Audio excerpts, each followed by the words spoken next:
Hello everyone welcome to my channel.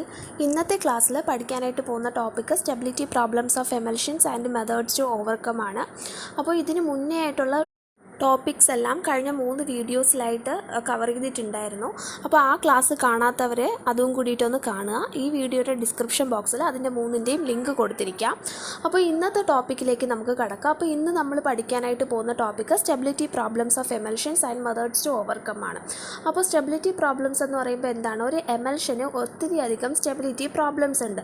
അപ്പോൾ അതിനെ നമുക്ക് എങ്ങനെയാണ് ഓവർകം ചെയ്യാം, അതുപോലെ ഏതൊക്കെ ടൈപ്സ് ഓഫ് സ്റ്റെബിലിറ്റി ഇഷ്യൂസ് ആണുള്ളത് എന്നാണ് നമ്മൾ നോക്കുന്നത്. അപ്പോൾ ആദ്യം നമ്മൾ പറയുന്നത് the stability problems in emulsions are following. അപ്പോൾ ഏതൊക്കെയാണ്? ക്രീമിംഗ് ഉണ്ട്, ക്രാക്കിംഗ് ഉണ്ട്, കൊയാലസൻസ് ഉണ്ട്, flocculation, phase inversion, crystal growth, cap locking, colour change, ഇങ്ങനെ കുറേ അധികം സ്റ്റെബിലിറ്റി പ്രോബ്ലംസ് എമൽഷൻസിനുണ്ട്.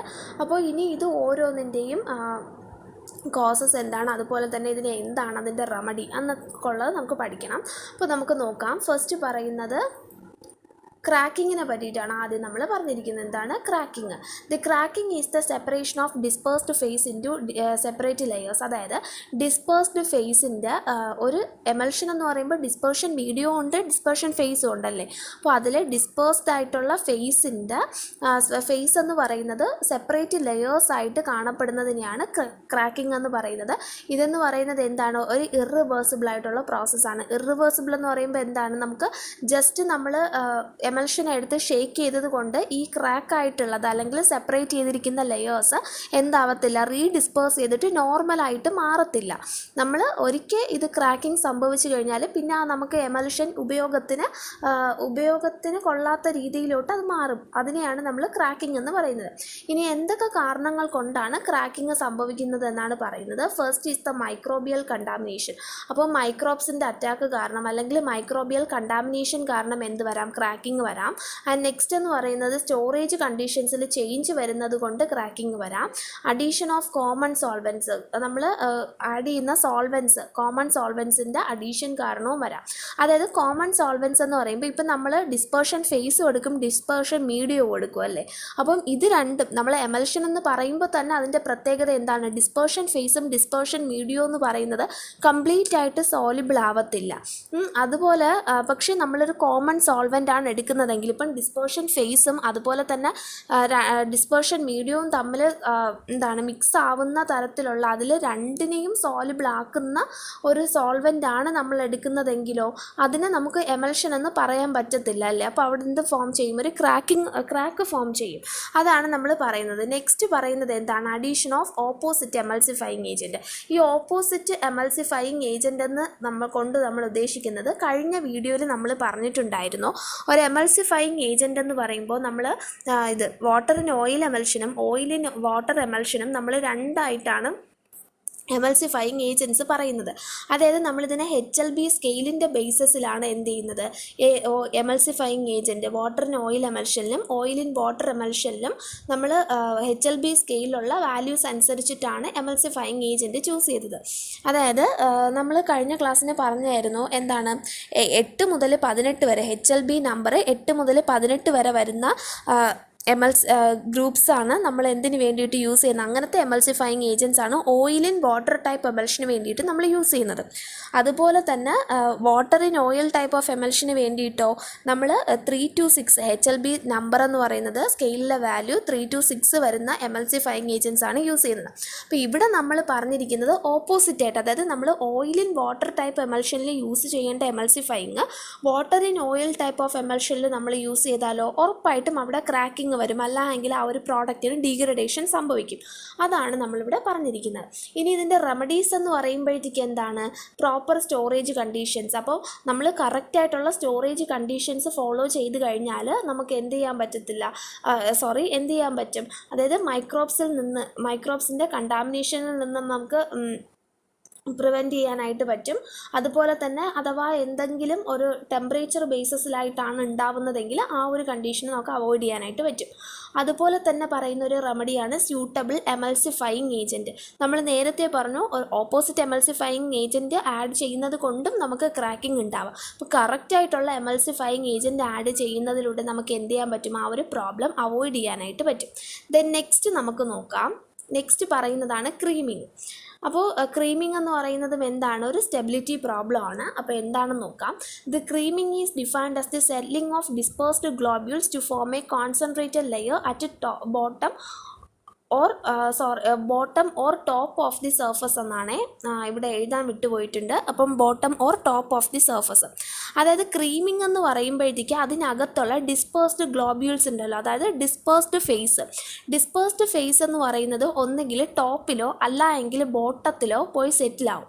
അങ്ങനെ ഫോം ചെയ്യുമ്പോൾ നമുക്ക് എന്താണ്, അവിടെ ഒരു ലെയറായിട്ട് ഫോം ചെയ്യും. അതിനെയാണ് നമ്മൾ ക്രീമിംഗ് എന്ന് പറയുന്നത്. പക്ഷേ ക്രീമിംഗ് എന്ന് പറയുന്നത് ഒരു പരിധി വരെ നമുക്ക് എന്ത് ചെയ്യാൻ പറ്റും, റീഡിസ്പേഴ്സ് നല്ലതുപോലെ ഷേക്ക് ചെയ്യുമ്പോഴത്തേക്ക് നമുക്ക് റീഡിസ്പേഴ്സ് ചെയ്യാനായിട്ട് പറ്റും. അതാണ് ക്രീമിങ്ങിൻ്റെ ഒരു പ്രത്യേകത എന്ന് പറയുന്നത്. പിന്നെ ക്രീമിംഗ് എന്ന് പറയുന്നത് 2 ടൈപ്സ് ആണുള്ളത്.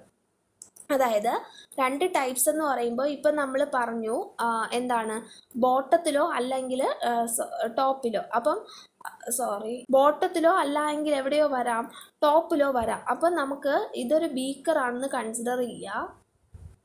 ഇനി ഇതിൻ്റെ മുകളിലത്തെ പോർഷനിലാണ് ഈ പാർട്ടിക്കിൾസ് സസ്പെൻഡ് ചെയ്തിരിക്കുന്ന ഗ്ലോബ്യൂൾസ് വന്ന് എന്താണ് സെറ്റിലാവുന്നതെങ്കിൽ അതിനെ നമ്മൾ അപ്വേർഡ് ക്രീമിംഗ് എന്നാണ് പറയുന്നത്. അതേസമയം ഒരു നമ്മൾ പറഞ്ഞിരിക്കുന്ന ഒരു ഇത്, അതായത് ബീക്കറിൻ്റെ അല്ലെങ്കിൽ നമ്മൾ യൂസ് ചെയ്യുന്ന ഏതെങ്കിലും ഒരു ഡിസ്പെൻസിങ് ബോട്ടിൽ അതിൻ്റെ ബോട്ടം പൊസിഷനിലാണ് വരുന്നതെങ്കിൽ, ഇത് ബോട്ടം പൊസിഷനിലാണ് പാർട്ടിക്കിൾസ് എന്താണ് സെറ്റിലായിട്ട് ഫോം ചെയ്യുന്ന എന്താണ് ഒരു സെറ്റിൽ ചെയ്യുന്നതെങ്കിൽ അതിന് നമ്മൾ ഡൗൺവേർഡ് ക്രീമിംഗ് എന്ന് പറയാം. അപ്പോൾ അപ്വേർഡ് ക്രീമിംഗ് എന്ന് പറയുന്നത് എന്താണ്, പാർട്ടിക്കിൾസ് വന്ന് കോൺസെൻട്രേറ്റ് ചെയ്യുന്ന അല്ലെങ്കിൽ ലെയർ ഫോം ചെയ്യുന്നത് ആ ഒരു കണ്ടെയ്നറിൻ്റെ ടോപ്പായിട്ടുള്ള പോർഷനിലാണെങ്കിൽ അതിനെ നമ്മൾ അപ്വേർഡ് ക്രീമിംഗ് എന്ന് പറയും.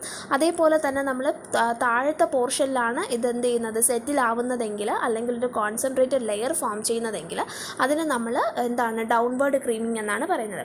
ഇനി ക്രീമിങ്ങിനെ നമ്മൾ എക്സ്പ്ലെയിൻ ചെയ്യുന്ന ഒരു ഇക്വേഷനാണ് സ്റ്റോക്സ് ലോ എന്ന് പറയുന്നത്. അപ്പോൾ ക്രീമിങ്ങിന് എന്ത് വെച്ചിട്ട് നമ്മൾ പറയും, സ്റ്റോക്സ് ലോ വെച്ചിട്ടാണ് പറയുന്നത്.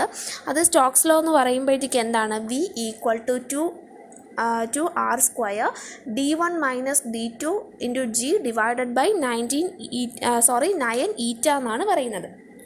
അപ്പോൾ ഇതാണ് നമ്മുടെ സ്റ്റോക്സ് ലോ എന്ന് പറയുന്നത്. അപ്പോൾ ഇവിടുത്തെ V എന്ന് പറയുന്നത് എന്താണ്, റേറ്റ് ഓഫ് ക്രീമിംഗ് ആണ്. R എന്ന് പറയുന്നത് റേഡിയസ് ഓഫ് ഗ്ലോബ്യൂൾസ് എന്ന് പറയുന്നത് എന്താണ്, ഡിസ്പേഴ്സ്ഡ് ഫേസിലുള്ള ഡിസ്പേഴ്സ് ചെയ്ത് നിൽക്കുന്ന ഗ്ലോബ്യൂൾസിനെയാണ് നമ്മൾ എന്താണ് ഗ്ലോബ്യൂൾസ് എന്നിവിടെ പറയുന്നത്. D2 അത് കഴിഞ്ഞിട്ട് D1 എന്ന് പറയുന്നത് ഡിസ്പേഴ്സ്ഡ് ഫേസിൻ്റെ ഡെൻസിറ്റിയാണ് പറയുന്നത്. D2 എന്ന് പറയുന്നത് എന്താണ്, ഡിസ്പേർഷൻ മീഡിയത്തിൻ്റെ ഡെൻസിറ്റിയാണ്. ദെൻ G എന്ന് പറയുന്ന ഗ്രാവിറ്റേഷണൽ കോൺസ്റ്റൻ്റ് ആണ്. ഇതെന്ന് പറയുന്നത് ഈറ്റയാണ് കേട്ടോ. ഈറ്റ എന്ന് പറയുന്നത് എന്താണ്, വിസ്കോസിറ്റി ഓഫ് ഡിസ്പേർഷൻ മീഡിയത്തിൻ്റെ വിസ്കോസിറ്റിയാണ് ഇവിടെ ഈറ്റ എന്നുകൊണ്ട് ഡിനോട്ട് ചെയ്തിരിക്കുന്നത്. ദെൻ നെക്സ്റ്റ് പറയുന്നത് ക്രീമിങ്ങിൻ്റെ കോസസ് ആണ്. കോസസ് എന്ന് പറഞ്ഞാൽ gravity exerted by the globules, density differences between 2 phases, size of globules, viscosity of the dispersion medium. അതായത് നമുക്കറിയാം ഗ്രാവിറ്റി എന്ന് പറയുന്ന ഗ്ലോബ്യൂൾസിൻ്റെ സൈസ് കൂടുന്നതിനനുസരിച്ച് അവിടെ എന്ത് കൂടും, ഗ്രാവിറ്റി കുറയുകയും കൂടുകയും ചെയ്യും. അതാണ് ഗ്രാവിറ്റിയിൽ നമ്മൾ ഉദ്ദേശിക്കുന്നത്. അതുപോലെ തന്നെ ഡെൻസിറ്റി ഡിഫറൻസസ് ബിറ്റ്വീൻ 2 ഫേസസ് എന്ന് പറയുമ്പോഴത്തേക്ക് നമ്മൾ പറഞ്ഞിരിക്കുന്നത് എന്താണ്, അതായത് D1 D2, അതായത് ഡിസ്പേഴ്സ്ഡ് ഫേസിൻ്റെയും ഡിസ്പേർഷൻ മീഡിയത്തിൻ്റെയും തമ്മിലുള്ള ഡെൻസിറ്റി ഡിഫറൻസസ് ആൻഡ് ഗ്ലോബ്യൂൾസിൻ്റെ size, viscosity of the dispersion medium. അപ്പോൾ ഇത്രയുമാണ് കോസസ് എന്ന് പറയുന്നത്. ഇനി റെമഡി എന്ന് പറയുന്നത് എന്താണ്, reduces the size of globule. അപ്പം ഗ്ലോബ്യൂളിൻ്റെ സൈസ് നമുക്ക് കുറയ്ക്കാനായിട്ട് പറ്റും. അതായത് നമ്മൾ ഇവിടെ ആ ഒരു ഇക്വേഷൻ കൊണ്ട് ഡിനോട്ട് ചെയ്തിരിക്കുന്ന എന്താണ്, ഈ ഒരു അതായത് റേറ്റ് ഓഫ് ക്രീമിംഗ് എന്ന് പറയുന്നത് which is directly proportional to the radius of the globule and density differences between 2 phases and gravitational constant അല്ലെങ്കിൽ ഗ്രാവിറ്റി എന്നാണ് പറയുന്നത്. അതായത് ഇതൊക്കെ കൂടുന്നതിനനുസരിച്ച്, റേഡിയസ് കൂടുന്നതിനനുസരിച്ചും ഗ്രാവിറ്റി കൂടുന്നതിനനുസരിച്ചും ഡിസ്പേർഷൻ്റെ ഫേസിൻ്റെയും ഡിസ്പേർഷൻ മീഡിയത്തിൻ്റെയും ഡിഫറൻസ് കൂടുന്നതിനനുസരിച്ചും ഒക്കെ എന്ത് ചെയ്യും, ക്രീമിങ്ങിൻ്റെ റേറ്റ് കൂടും. അതേസമയം എന്താണ്, ഡിസ്പേർഷൻ മീഡിയത്തിൻ്റെ വിസ്കോസിറ്റി കുറയുന്നതിനനുസരിച്ച് എന്ത് കൂടും, ക്രീമിങ് കൂടും. ഇത് ഇൻവേഴ്സ്ലി പ്രൊപ്പോർഷണൽ ആണ്. അതാണ് നമ്മൾ ഈ ഒരു ഇക്വേഷൻ കൊണ്ട് ഉദ്ദേശിക്കുന്നത്. അതാണ് നമ്മളിവിടെ പറയുന്നത് എന്താണ്, ഗ്രാവിറ്റി കൂടുന്നതിനനുസരിച്ച് എന്ത് കൂടും, നമുക്ക് ഇതിൻ്റെ ഗ്രാവിറ്റി കൂടുന്നതിനനുസരിച്ച് ക്രീമിങ് കൂടും. അപ്പോൾ നമുക്ക് ഗ്രാവിറ്റി കുറയ്ക്കാനായിട്ട് എന്ത് ചെയ്യാം, ഗ്ലോബ്യൂൾസിൻ്റെ സൈസ് ചെറുതാക്കി കൊടുക്കാം. അതുപോലെ തന്നെ പറയുന്നതാണ് എന്താണ് ഡിഫറൻസസ്. ഇതിൻ്റെ റെമഡീസ് ആണ് ഇപ്പോൾ പറയുന്നത് കേട്ടോ. അപ്പം ഡിഫറൻസ് എന്ന് പറയുന്നത് എന്താണ്, രണ്ട് ഫേസസിൻ്റെ ഡിഫറൻസ് എന്ന് പറയുന്നത് ഡെൻസിറ്റി ഡിഫറൻസ് എന്ന് പറയുന്നത് നമുക്ക് എന്ത് ചെയ്യാൻ പറ്റും, വളരെയധികം കുറയ്ക്കണം. കുറച്ച് കഴിഞ്ഞാൽ ഡെൻസിറ്റി ഡിഫറൻസ് കുറവാണെങ്കിൽ നമുക്ക് റേറ്റ് ഓഫ് ക്രീമിങ്ങും കുറയ്ക്കാനായിട്ട് പറ്റും. അതുപോലെ തന്നെ എന്താണ്, നമുക്ക് ഡിസ്പേർഷൻ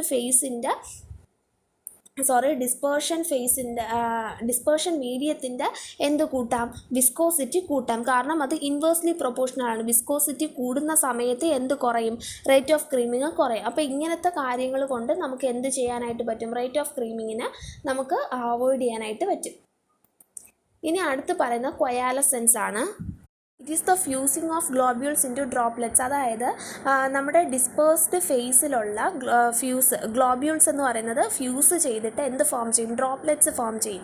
അതായത് 2-3 ഗ്ലോബ്യൂൾസ് കമ്പൈൻ ചെയ്തിട്ട് ഡ്രോപ്ലെറ്റ്സ് ഫോം ചെയ്യും. ഇതെന്ന് പറയുന്ന ഒരു ഇറിവേഴ്സിബിൾ ആയിട്ടുള്ള പ്രോസസ്സാണ്. അതായത് എന്താണ്, നമുക്ക് റീഡിസ്പേഴ്സ് ചെയ്യാനായിട്ട് പറ്റത്തില്ല. ഒന്ന് ഷെയ്ക്ക് ചെയ്ത് കഴിഞ്ഞാൽ സാധാരണ പൊസിഷനിലാക്കാൻ പറ്റത്തില്ല.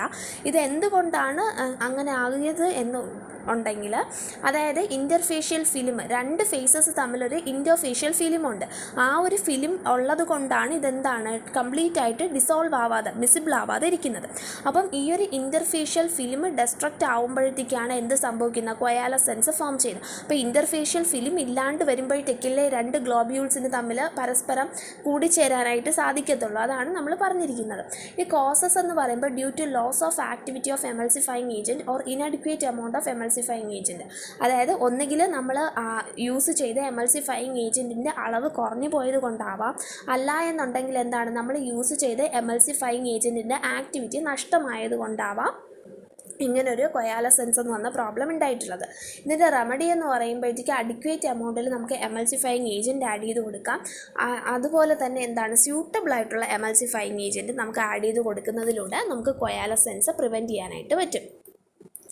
അടുത്ത് പറയുന്നതാണ് ഫ്ലോക്കുലേഷൻ. ഫ്ലോക്കുലേഷൻ എന്ന് പറയുന്നത് എന്താണ്, formation of large clusters due to combining globules. അതായത് ഗ്ലോബ്യൂൾസ് കുറേയധികം ഗ്ലോബ്യൂൾസ് കമ്പൈൻ ചെയ്തത് കൊണ്ട് തന്നെ എന്താണ്, നമുക്ക് വലിയ വലിയ ക്ലസ്റ്റേഴ്സ് ഫോം ചെയ്യും, അല്ലെങ്കിൽ ഫ്ലോക്യൂൾസ് ഫോം ചെയ്യും. ആ ഒരു പ്രോസസ്സിനെയാണ് നമ്മൾ ഫ്ലോക്കുലേഷൻ എന്നതുകൊണ്ട് പറയുന്നത്. അപ്പോൾ നമ്മൾ കൊയാലസെൻസും എന്തായിരുന്നു, ഇതുപോലെ ഗ്ലോബ്യൂൾസ് കമ്പൈൻ ചെയ്തിട്ട് ലാർജായിട്ടുള്ള ഡ്രോപ്ലെറ്റ്സ് ഫോം ചെയ്യുന്നതായിരുന്നു. ഇതിൻ്റെ രണ്ടിൻ്റെയും ഡിഫറൻസ് എന്ന് പറയുമ്പോഴത്തേക്ക് കൊയാലസെൻസ് എന്ന് പറയുമ്പോൾ നമുക്ക് റീഡിസ്പേഴ്സ് ചെയ്യാൻ പറ്റത്തില്ല.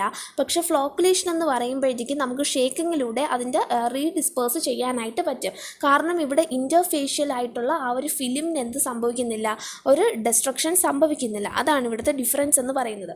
രണ്ടാമത് പറയുന്നത് കോസസ് ആണ്. അതായത് ഫ്ലോക്കുലേഷൻ എന്തുകൊണ്ടാണ് ഉണ്ടാവുന്നത്, due to increased amount of dispersed phase, disperse ചെയ്തിരിക്കുന്ന ഫേസിൻ്റെ എമൗണ്ട് ഇൻക്രീസ് ചെയ്യുന്നത് കൊണ്ടാവാം, അല്ല എങ്കിൽ എന്താണ്, inadequate quantity of emulsifying agent ആവാം. ഇങ്ങനെ രണ്ട് കാരണങ്ങൾ കൊണ്ടാണ് മെയിനായിട്ട് ഫ്ലോക്കുലേഷൻ സംഭവിക്കുന്നത്.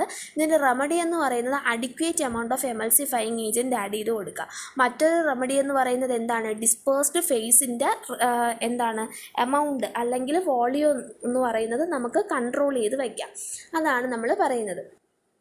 ഇനി നെക്സ്റ്റ് പറയുന്നതാണ് ഫേസ് ഇൻവേർഷൻ. ഫേസ് ഇൻവേർഷൻ എന്ന് കൊണ്ട് പറയുന്നത് എന്താണ്, അതായത് ഇപ്പോൾ നമ്മൾ പ്രിപ്പയർ ചെയ്തിരിക്കുന്ന oil in water type emulsion എന്ന് പറയുന്നത് വാട്ടർ ഇൻ ഓയിൽ ടൈപ്പ് എമൽഷനായിട്ട് മാറാം. അല്ല എന്നുണ്ടെങ്കിൽ നേരെ തിരിച്ചെന്താണ്, water in oil type of emulsion എന്ന് പറയുന്നത് oil in water type of എമൽഷനായിട്ട് മാറാം. ഇങ്ങനെ ഇൻ്റർ കൺവേർഷൻ നടക്കുന്നതിനെയാണ് നമ്മൾ എന്തെന്ന് പറയുന്നത്, ഫേസ് ഇൻവേർഷൻ എന്ന് പറയുന്നത്. മെയിനായിട്ട് ഇത് ഉണ്ടാവാനായിട്ടുള്ള കാരണം എന്താണ്, കെമിക്കൽ ഡീഗ്രഡേഷൻ കാരണമാണ് ഫേസ് ഇൻവേർഷൻ മിക്കവാറും നടക്കാറുള്ളത്. ഇതിൻ്റെ കോസസ് എന്ന് പറയുന്നത് ഇനഡിക്വേറ്റ് എമൗണ്ട് ഓഫ് എമൾസിഫൈങ് ഏജൻറ്റിൻ്റെ അളവ് പ്രോപ്പർ ആവാത്തതുകൊണ്ടായിരിക്കാം, അല്ലെങ്കിൽ സ്റ്റോറേജ് കണ്ടീഷനിൽ വരുന്ന ചേഞ്ച് ആവാം, അതുമല്ലെങ്കിൽ ഫേസ് വോളിയം റേഷ്യോയ്ക്ക് വരുന്ന ചേഞ്ചാണ്. ഫേസ് വോളിയം റേഷ്യോ എന്ന് പറയുമ്പോൾ നമ്മൾ എടുക്കുന്ന ഡിസ്പേർഷൻ മീഡിയത്തിൻ്റെയും ഡിസ്പേഴ്സ്ഡ് ഫേസിൻ്റെയും തമ്മിലുള്ള റേഷ്യോയിൽ വരുന്ന ഡിഫറൻസ് ആണ്, ഫേസിൻ്റെ റേഷ്യോയിൽ വരുന്ന ഡിഫറൻസസ് ആണ് പറയുന്നത്. അപ്പോൾ അതുപോലെ ഇതിൻ്റെ റെമഡി എന്ന് പറയുന്നത് ഇതിനെ പ്രോപ്പറായിട്ടുള്ളൊരു സ്റ്റോറേജ് കണ്ടീഷൻ, അതായത് കൂളായിട്ടുള്ള പ്ലേസിൽ സ്റ്റോർ ചെയ്യുന്നതിലൂടെ നമുക്ക് എന്ത് ചെയ്യാനായിട്ട് പറ്റും, ഇതൊരു പരിധി വരെ നമുക്ക് മെയിൻറ്റെയിൻ ചെയ്യാൻ, അതായത് ഫേസ് ഇൻവേർഷൻ നടക്കുന്നത് തടയാനായിട്ട് നമുക്ക് സാധിക്കും. അതുപോലെ തന്നെ ഫേസ് വോളിയം റേഷ്യോ എന്ന് പറയുന്നത്, അല്ലെങ്കിൽ ഡിസ്പേഴ്സ്ഡ് ഫേസിൻ്റെ കോൺസെൻട്രേഷൻ എന്ന് പറയുന്നത് 30 to 60% മെയിൻറ്റെയിൻ ചെയ്യുന്നതിലൂടെയും നമുക്ക് എന്ത് ചെയ്യാൻ പറ്റും, ഫേസ് ഇൻവേർഷൻ നമുക്ക് പ്രിവെൻറ്റ് ചെയ്യാനായിട്ട് പറ്റും.